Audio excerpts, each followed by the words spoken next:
کہانی انجوائے کے معزز سامعین، ہمارے چینل کو لائک کریں، کمنٹس کریں، سبسکرائب کریں۔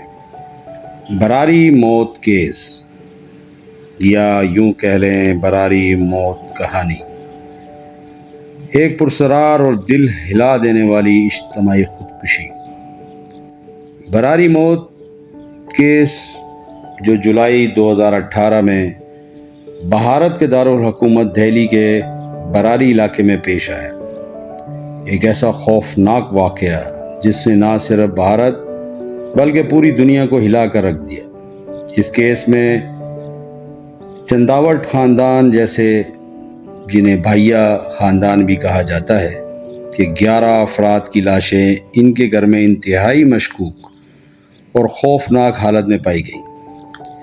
یہ واقعہ اپنی رسوماتی نوعیت، نفسیاتی پیچیدگیوں اور خاندان کی اجتماعی ذہنی حالت کی وجہ سے ایک معمہ بن گیا۔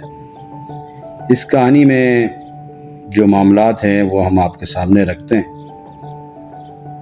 1 جولائی 2018 کی صبح براری کے ایک پڑوسی گرچرن سنگھ نے دیکھا کہ چنداوٹ خاندان کی دکانیں جو عام طور پر صبح جلدی کھل جاتی تھی، غیر معمولی طور پر دیر تک بند ہیں۔ اس کے علاوہ ان کے گھر کا مرکزی دروازہ بھی کھلا ہوا تھا، جو کہ غیر معمولی بات تھی۔ گرچرن نے گھر کے اندر جھانکا تو وہ منظر دیکھ کے دنگ رہ گیا۔ 10 افراد کے آنگن میں لوہے کی جالی سے رسیوں کے ذریعے لٹکے رہے۔ ان کے منہ ٹیپ سے بند تھے، آنکھوں پر کپڑے کی پٹیاں تھیں، ہاتھ اور پاؤں رسیوں سے بندھے ہوئے تھے، اور بعض کے کانوں میں روئی ٹھوسی گئی تھی۔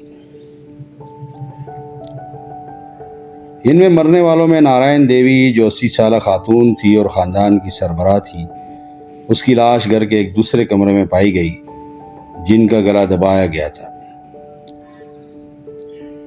اور ان میں مزید جو لوگ تھے، نارائن دیوی کے علاوہ، جو نارائن دیوی تھی وہ 80 سالہ ان کی دادی تھی، پرتیکا تھی، جو بھائیا کے 57 سال بیوہ بیٹی تھی، بھوبیش بھائیا 50 سال بڑا بیٹا، سویتا بھائیا 48 سال پرویش کی بیٹی، اسی طرح پرینکا، نیتو، مانیکا، دھرم، شبوم، یہ سارے اس خاندان کے افراد تھے جو اس دن مارے گئے۔ یہ خاندان براری میں تقریباً 20 سال سے مقیم تھا۔ ان کے پاس ایک کریانہ کی دکان اور پلائی ووڈ کا کاروبار تھا، جو مقامی طور پر کافی مشہور تھا۔ پڑوسیوں اور رشتہ داروں کے مطابق یہ خاندان مذہبی، خوش اخلاق اور سماجی طور پر فعال تھا۔ وہ اپنی نیک فطرتی اور ہمدردی کی وجہ سے جانے جاتے تھے، جس کی وجہ سے اس واقعے نے سب کو چونکا دیا۔ چنداوٹ خاندان کا تعلق راجستھان سے تھا، لیکن وہ طویل عرصے سے دہلی میں آباد تھے۔ ان کا گھر براری کے گرو نانک روڈ پر واقع تھا، جو ایک متوسط طبقے کا علاقہ تھا۔ خاندان کی مالی حالت مستحکم تھی اور ان کی دکانیں مقامی لوگوں میں کافی مقبول تھیں۔ حال ہی میں پرینکا کی منگنی ہوئی تھی اور خاندان اس خوشی کی تیاری میں مصروف تھا، اسی لیے اس المناک واقعے نے ان سب کو حیران کر دیا، کیونکہ کوئی ایسی علامت نہیں تھی جو اس قدر سنگین قدم کی طرف اشارہ کرتی ہو۔ دہلی پولیس نے واقعے کی اطلاع ملتے ہی تحقیقات شروع کی۔ عوامی دباؤ اور میڈیا کی سرخیوں کی وجہ سے ابتدائی طور پر اسے قتل کا کیس قرار دے کے درج کر لیا گیا۔ تاہم جیسے جیسے شواہد سامنے آئے، پولیس نے اپنا نقطہ نظر تبدیل کیا اور اسے رسوماتی اجتماعی خودکشی قرار دے دیا گیا۔ تفتیش کے اہم مراحل: 11.1 ڈائر رپورٹ کا انکشاف بہت خوفناک تھا۔ گھر کی تلاشی کے دوران پولیس کو 11 ڈائریاں ملی، جو 2007 سے 2018 تک مسلسل لکھی جا رہی تھی۔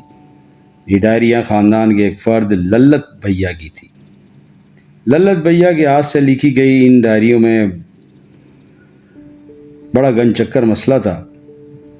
ان کی ڈائری میں برگد کے درخت کی عبادت نامی ایک رسم کے بارے میں خیال کیا جاتا تھا کہ یہ پنجاب میں روحانیت، نجات، ترقی یا مرنے والوں سے رابطے کا ذریعہ ہے۔ ڈائریوں کے نوٹس جائے وقوع سے حیران کن طور پر مماثلت رکھتے تھے۔ لاشیں ایک دائرے کی شکل میں لٹکی ہوئی تھی، جیسے برگر کے درخت کی شاخیں۔ ہر فرد کے منہ ٹیپ سے بند تھے، آنکھوں پر پٹیاں تھیں اور ہاتھ پاؤں رسیوں سے بندھے تھے۔ ایک نوٹ میں لکھا تھا، 1 کپ پانی رکھو، جب اس کا رنگ بدلے گا تم سب نجات پا جاؤ گے۔ دوسرے نوٹ میں ایک اور ہدایت تھی، جب تم سب لٹکے ہوئے ہوگے تو زمین ہلے گی اور تمہیں بچا لیا جائے گا۔ 2 CCTV فوٹیج پولیس نے گھر کے قریب لگے CCTV کیمراز سے حاصل کی، جس میں خاندان کے کچھ افراد کو رات کے وقت اسٹول، تار اور دیگر اشیاء گھر لاتے ہوئے دیکھا یا دکھایا جا سکتا تھا، جو لٹکانے کے عمل میں استعمال ہوئی۔ فوٹیج سے ظاہر ہوا کہ خاندان نے یہ سب کچھ منصوبہ بندی کے ساتھ کیا تھا۔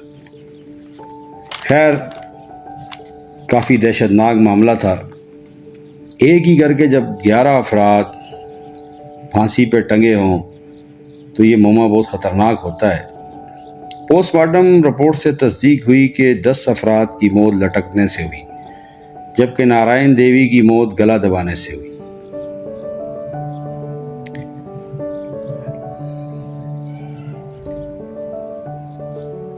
کسی بھی لاش پر جدوجہد، بیرونی چوٹ یا زہر کے آثار نہیں ملے، جس سے قتل کا امکان رد ہوا۔ رپورٹ سے یہ بھی پتہ چلا کہ اموات رات 2 سے 3 بجے کے درمیان ہوئی۔ پولیس نے ماہر نفسیات اور دماغی صحت کے ماہرین کی مدد سے ایک نفسیاتی پوسٹ مارٹم بھی کروایا۔ اس سے پتہ چلا کہ ہر اموات ایک رسم کے دوران غلطی سے ہوئی، نہ کہ دانستہ خودکشی کی گئی۔ خاندان نے سوچا کہ وہ ایک روحانی عمل کر رہے ہیں جو انہیں نجات یا الہی مدد دے گا۔ ماہرین نے اسے مشترکہ نفسیاتی خرابی قرار دے دیا، جہاں ایک شخص کے قریب پورے گروہ کو متاثر کرنا تھا۔ للت بھیا مرکزی کردار تھے۔ تفتیش سے پتہ چلا کہ للت بھیا 45 سال، ان کے چھوٹا بھائی جو اس رسم کا مرکزی کردار تھا۔ 2007 میں والد بھوپال سنگھ کی موت کے بعد للت کا خیال تھا کہ اس کے والد کی روح اس سے بات کرتی ہے۔ یہ یقین 2004 میں اس وقت مزید مضبوط ہوا جب للت کی آواز ایک حادثے کے بعد چلی گئی اور ایک دعائیہ تقریب کے دوران اسے دوبارہ وہ آواز بھی حاصل ہو گئی۔ للت نے دعویٰ کیا کہ اس کے والد کی روح اسے ہدایت دیتی ہے۔ اس نے ان ہدایت کو ڈائریوں میں لکھا۔ خاندان کے دیگر افراد اس پر مکمل یقین رکھتے تھے۔ اس مشترکہ اعتماد نے پورے خاندان کو نفسیاتی خرابی کا شکار بنا دیا۔ اس کیس نے کئی نظریات و تنازعات کو جنم دیا، جنہوں نے اسے مزید پراسرار بنا دیا۔